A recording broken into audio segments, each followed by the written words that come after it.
Biometrics. Based on this cartoon, one can draw the conclusion that biometrics has been around for a very long time. Actually, one of the first human characteristics used for biometrics was the fingerprint in 1856. Since then, many other human attributes were used to verify identity, especially when investigating a crime. Things like DNA, hair, and follicles have all been used. Today, people are looking at biometrics for new purposes. Security threats and fraud play an enormous part as society is beginning to demand a more secure way of logging into personal accounts.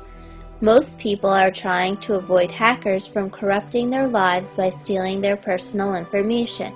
Some people will even avoid online methods regardless of the fact that completing online transactions is an eco-friendly option.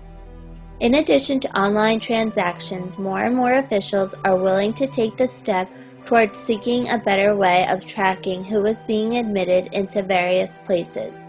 Tracking identity is especially important in places such as airports, financial institutions, and entertainment venues.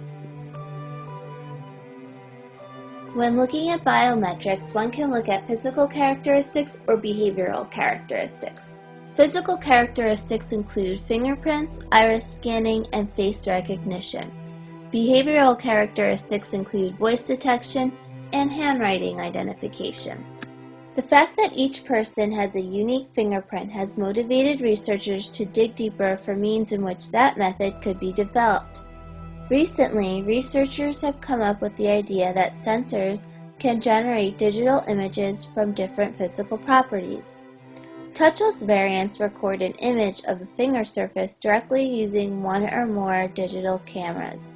Many of these sensors are extremely cheap, enabling them to be embedded in consumer electronic products such as mobile phones, personal digital assistants, and laptops. Fingerprints have also been used to keep track of ticket fraud in places like Walt Disney World. In addition, students in numerous schools throughout Pennsylvania pay for lunch by placing a finger on a scanning pad.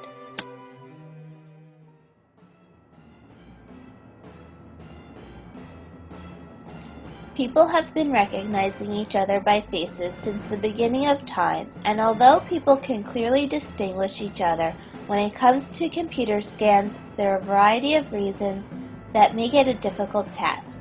Like fingerprints, facial patterns are generated through genes.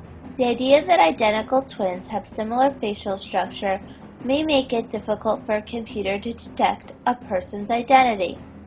Also, because the appearance of the face is constantly changing, this also causes this method of biometrics to be the most complex. One way to circumvent the factors that may change in a person's face is to focus on what does not change.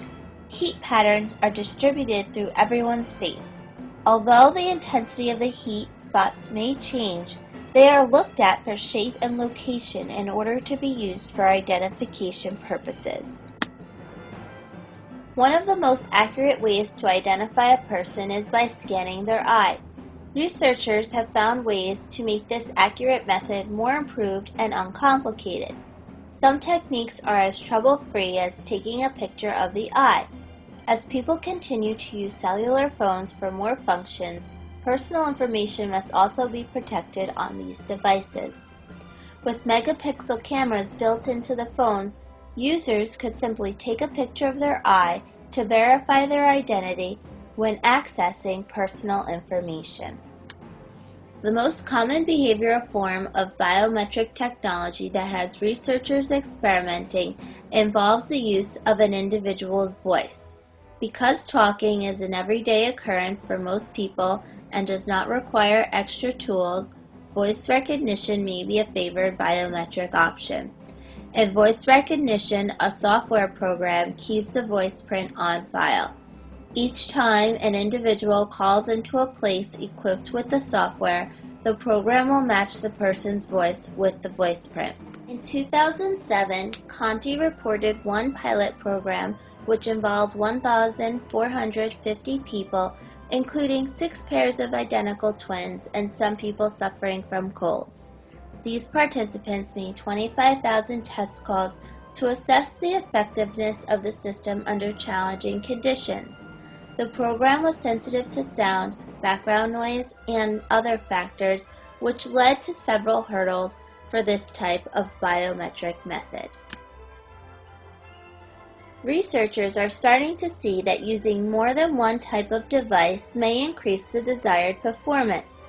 Many experts agree that there should be a fusion of methods used in order to achieve the best outcome when using biometrics for personal identity. In fact, some experts are researching the possibility of receiving faces from fingerprints. After studying different physical characteristics of identical twins, experts believe that there may be some biometric features that can be achieved by another biometric feature. Although it is a challenging concept, the transformation may prove to be helpful for many applications, especially security applications.